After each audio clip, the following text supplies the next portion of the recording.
자, 세 번째 전도와 사회적 책임과의 관계를 이야기하고자 하는 것은 뭔가 하니까, 그럼 이렇게 이 선교라는 것이 복음을 전하는 것과 사회적 책임을 다하는 것을 합한 것이 선교라고 한다 그러면 이 전도와 사회적 책임을 다하는 것이 어떤 관계가 있는가 하는 것에서 첫 번째는 사회적 책임을 다하는 것이 전도의 수단이라는 것을 얘기를 했고, 두 번째는 한 표현이다. 사회적 책임을 다하는 것은 전도의 다른 표현이다라고 얘기하는 것인데, 사실 이 말이 틀린 말은 아니에요. 근데 뭔가 하니까, 뭐가 문제인가 하니까, 그렇게 되어버리면 사회적 책임이라는 자체가 전도라는 카테고리 안에 들어가 버린다 이 말이에요. 그러니까 그게 좀 이상하다는 거예요. 이게 규정하는 자체가. 그래서 여기서 얘기하는 것은 뭐냐 하니까, 선교라는 것은 전도와 사회적 책임을 다 더한 것이되 같이 나가는 것이다 이 말이에요. 전도하는 것과 또 어려운 이웃을 도와주는 것이 같이 나가는 것이다 라는 것을 이야기하는 것이 바로 이 동반자 관계라는 것이에요.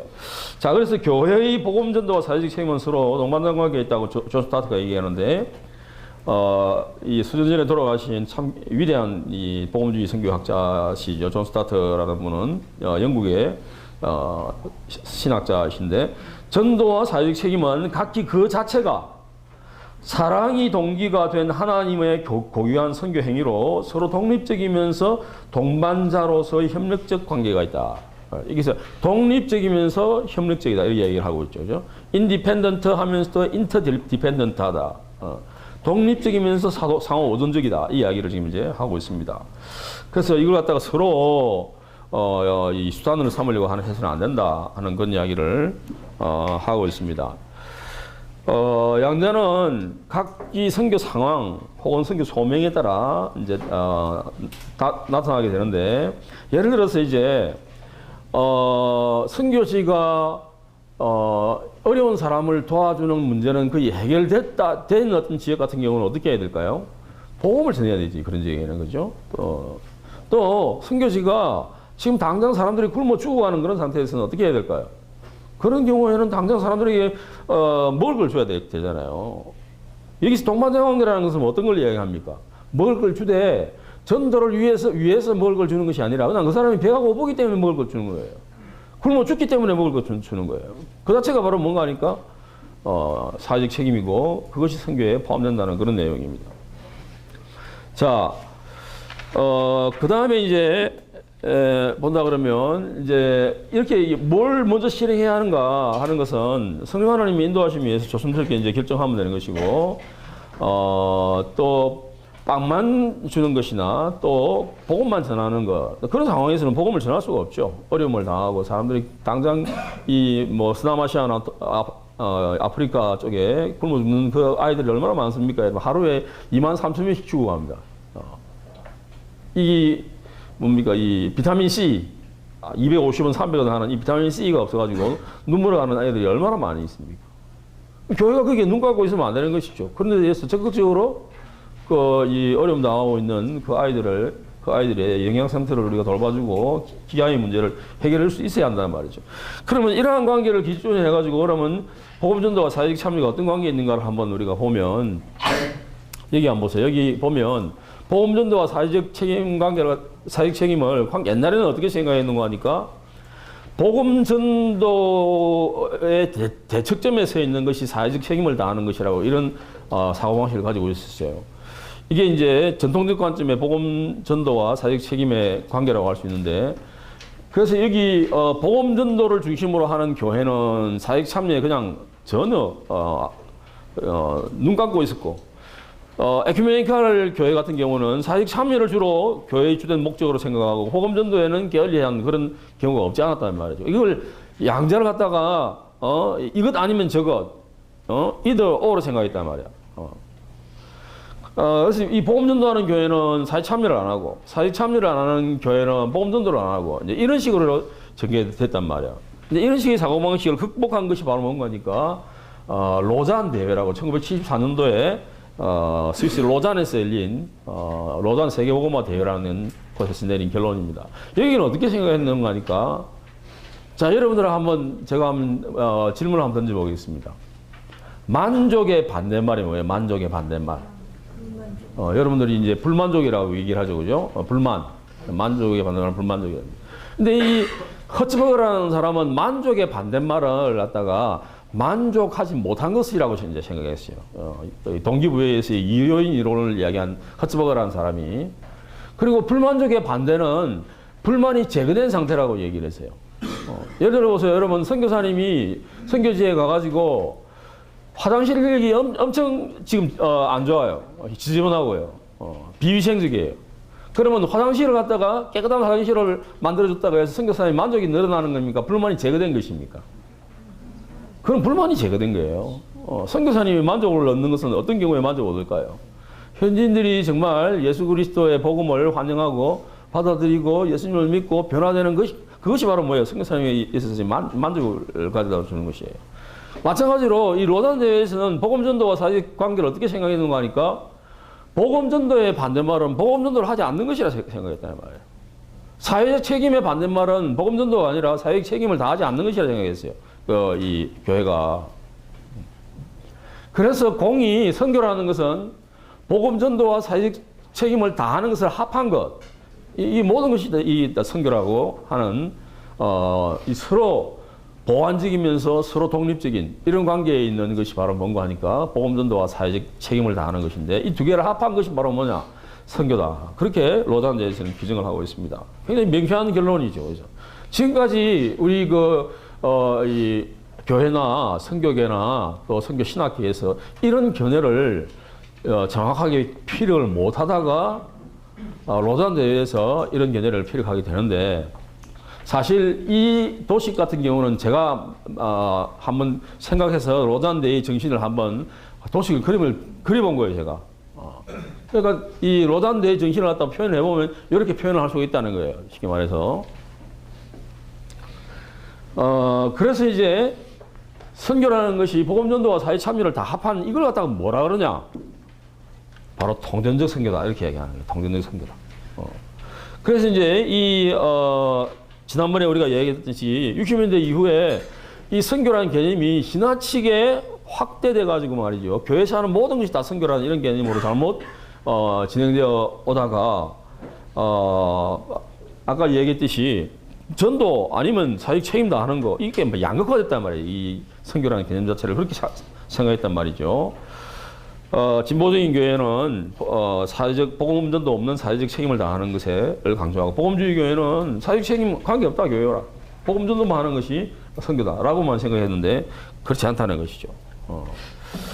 그래서 너무 이제 한 측면만 강조하는 것은 잘못된 개념이고 복음주의 교회가 이제 어떻게 하는 거 하니까 진보적인 교회와 선교 개념을 놓고 이제 이 진보적인 교회와 복음주의가 이제 충돌하는 그런 경향을 보이다가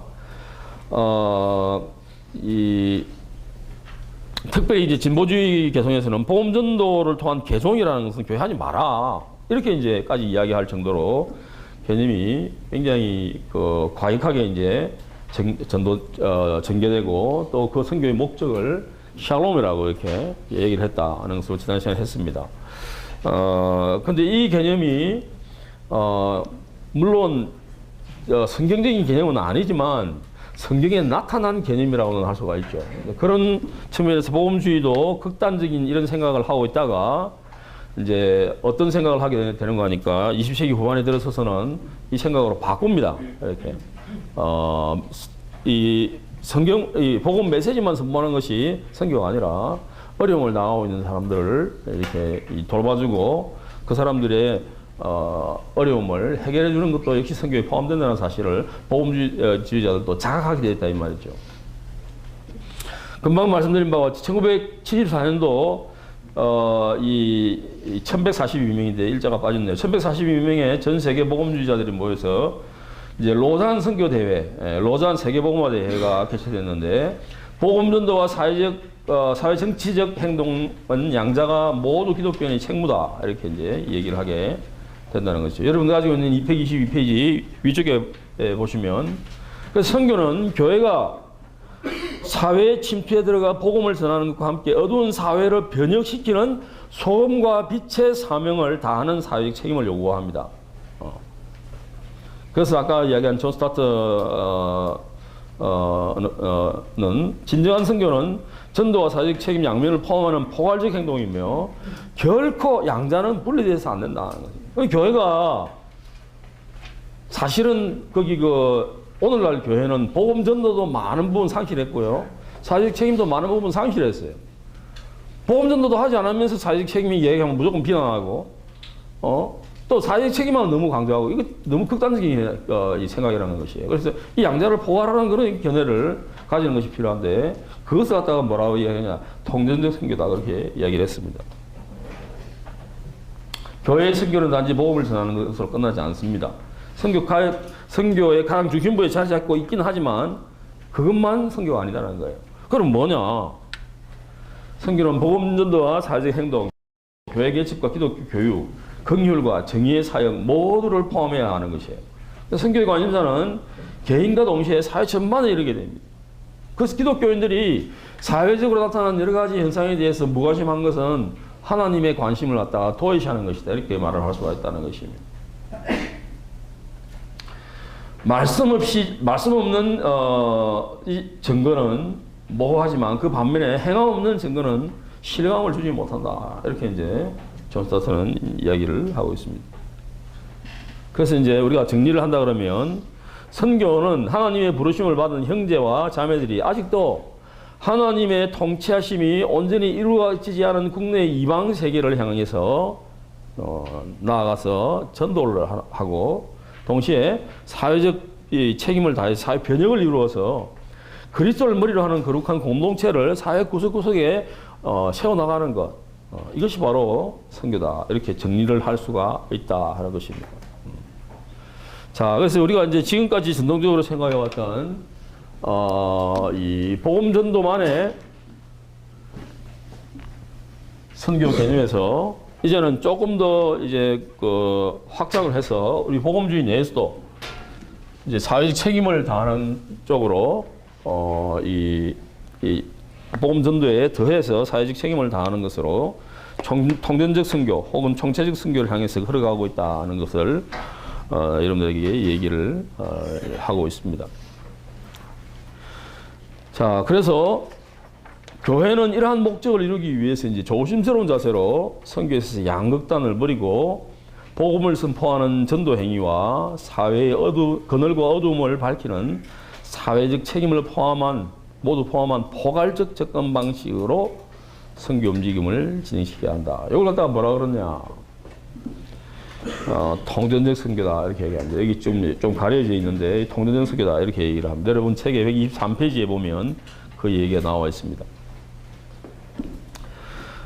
마태복음에 보면 뭐라고 되어 있는 거 하니까, 예수님께서 이 통전적 선교를 했다는 것을 두 번 이야기를 하고 있는데, 이 두 번 나온 이야기가 이제 이렇게 이제 되어 있습니다. 이렇게.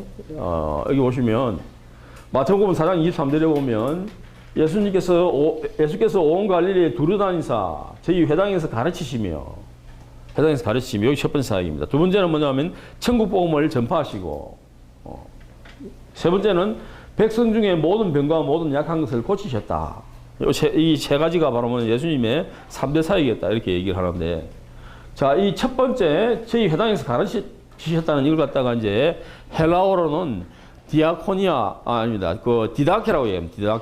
디다케라고 얘기하고, 천국 복음을 전파하신 이걸 갖다가 뭐라고 하냐면 캐리그마다, 이렇게 얘기를 합니다. 그리고 저희 모든 병과 모든 약한 것을 고치셨다라는 것을 뭐라고 얘기하냐면 디아코니아다, 이렇게 얘기를 합니다. 그래서 이 세 가지를 사회봉사다, 이렇게 얘기를 하는데, 이 세 가지를 이제 그림으로 그려보면 요 다음에 나옵니다만은, 역시 이제 거기 마태복음 28장에도 보면 너희는 가서 모든 족속으로 또 모든 민족으로 제자를 삼으라, 모든 민족을 제자로 삼으라 하는 것도 역시 이제 마찬가지입니다. 그렇죠? 그래서 이 예수님의 선교는 이렇게 이제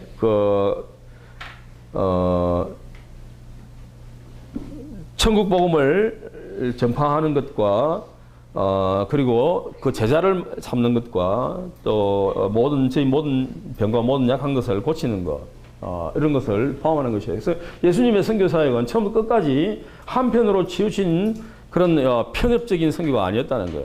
그래서 균형 감각을 잃어버리지 않고 이 세 가지를 늘 같이 해오셨다는 것을 성경은 이야기를 하고 있습니다. 그래서 여러분들이 잘 알고 있는 마태복음 28장에 나와 있는 지상명령도 역시 마찬가지예요.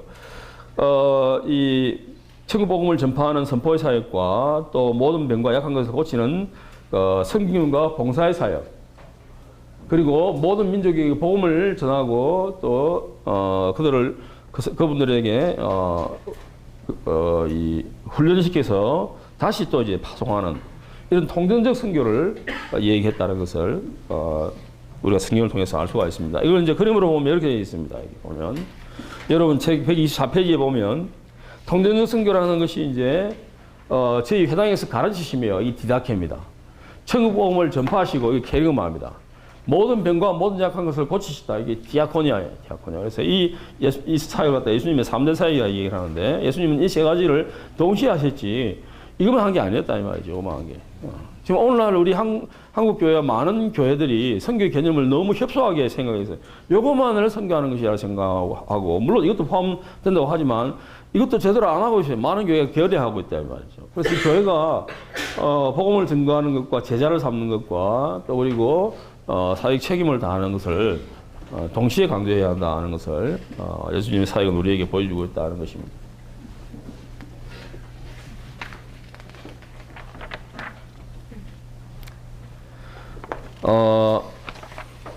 그래서 이제 여기에 관해서 누가는 또 어떻게 얘기하는가? 누가는 마태는 이제 마태복음 4장 33절과 9장 23절 그리고 마태복음 28장 19절 20절에서 이렇게 통전적 사역에 대해서 분명히 얘기를 하고 있는데 누가는 뭐라고 얘기합니까? 누가는 보면 누가복음 4장에 보면 소위 말하면 이제 나사렛 선언문이라는 것이 나오는데 나사렛 선언문의 골자가 뭐냐? 여기 되어 있습니다. 주의 성령이 내게 임하셨으니 이는 가난한 자들에게 복음을 전하게 하시고 내게 기름을 부으시고 나를 보내서 포로는 자에게 자유를 눈먼 자에게 다시 보게 함을 전파하며 눌린 자를 자유하게 하고 주의 은혜의 해를 전파하게 하셨습니다. 이렇게 이야기하고 있습니다. 물론 우리가 이 성경 구절을 해석을 할 때 가난한 자라고 할 때는 꼭 이제 물질적인 가난한 자뿐만 아니라 영적으로 가난한 자도 포함하겠지만은 그러나 예수님의 말씀을 그대로 본다 그러면 가난한 자에게 복음을 전하려고 하나님께서 예수님을 보내셨다는 것을 예수님은 말씀을 하고 있습니다. 특별히 여러분 보세요. 오늘날 세계는 거의 1% 내지 뭐 10%만의 세계이지 나머지 소외되어 있는 99%나 90%를 거의 돌보지 않는 그런 지금 버려진 그런 존재들 살아가고 있단 말이에요. 많은 사람들이 지금 이제 그런 어려움을 당하고 있는 자들에 대해서 교회가 도대체 뭘 해야 할 것인가 하는 걸 심각하게 고민하지 않을 수 없는데 이때 당시 예수님께서 이 유대 땅 갈릴리에 오셨을 때에도 이게 마찬가지였다는 상황이 사역하실 때에도 어려움을 당하고 있는 사람들이 굉장히 많이 있단 말이죠. 그래서 이때 말하는 이 예수님께서는 가난한 자뿐만 아니라 부자들도 이 예수님을 말아드리고 이 천국 복음을 듣고 이 예수님을 영접하면 권해 주시는 것은 성경에 분명히 나타나 있습니다. 그럼에도 불구하고 예수님은 굉장히 가난한 자에게 관심이 많았다. 고난 받는 자, 어려움을 당하는 자, 소외당한 자 이런 자에게 관심이 많았다는 것을 알 수가 있습니다. 포로된 자에게 자유를 이것은 이제 쉽게 말해서 이제 사람들은 여러 가지로 포로가 지금 되어 있지 않습니까? 예를 들어서 이제 정치적인 억압을 당하는 사람들은 사상의 포로, 사상의 자유를 빼앗긴 그런 상태에 있단 말이에요. 예를 들어서 잘못된 것에 대해서 잘못됐다고 얘기를 할 수 없는 그런 상황에 있을 수가 있대. 많은 경우가 있었어요. 또 언론의 자유가 보장된 많은 나라에서 물론 그런 비판의 자유가 이제 주어져 있지만 그런 비판조차 할 수 없는 그런 나라들이 지금 많이 있다는 거예요, 사회가. 이 쉽게 말하면 뭡니까? 이 포괄적인 정치, 이 독재자들에 대해서 지금 포로가 지금 되어 있는 사람들이 사고가 많은 경우에서는요. 또 그뿐만 아니라 금전적으로도 마찬가지예요. 경제적인 자유가 박탈당해가지고 심지어는 자기 의식주 문제를 해결하지 못할 정도로 경제적인 자유를 박탈당한 사람들이 많이 있다고요. 그래서 이 교회가 이 복음이 전파되고 교회가 세워지는 곳마다 어떻게 됩니까? 사람들에게 이 인권이 중요함이 사람의 생명이 중요함이 강조되고 또 많은 사람들이 이게 이제 민주주의가 많은 나라에 이제 형성이 되는 것이죠. 물론 이제 사상에 보로된 자, 또 경제적인 속박에 의해서 보로된 자, 이런 자들도 포함되는 것이에요. 눈먼 자들, 말 그대로 이제 맹인을 이야기할 수도 있지만 또 많은 경우에서는 뭡니까? 살아계신 하나님을 보지 못하는 것이 눈먼 자들 아니에요. 그죠? 여러분은 뱀이, 창세기 3장에 뱀이 하와를 이제 꼬실 때, 너가 저 선악과를 먹으면, 하나님과 같이 되어, 눈이 밝고 하나님과 같이 될 것이라 그랬어요. 눈이 밝아질 거라 그랬어요. 근데 과연 눈이 밝아졌습니까? 하나님을 보는 눈이 완전 맹인이 되어버렸어요, 사람들이. 그런 상황에서 이제 상황인데도 불구하고 마귀는 끊임없이 사람들을 갖다가 이제 하나님을 쳐다보지 못하도록 눈을 어둡게 만드는 것이죠. 그래서 그런 상태에서 지금 현재 사람들이 죄 가운데 이제 빠져 있다는 것을 이야기를 하고 있습니다. 조금 복잡하게 지금 이제 많이 좀 기록되어 있습니다만 이런 선언문에서는 그 선포의 사역뿐만 아니라 포로된 자와 눌린 자를 자유하게 하는 사회 정의를 이루는 사역, 눈먼 자의 눈을 뜨게 하는 섬김의 사역, 이것이 함께 가고 있다는 것을 이야기를 하고 있다는 것이에요.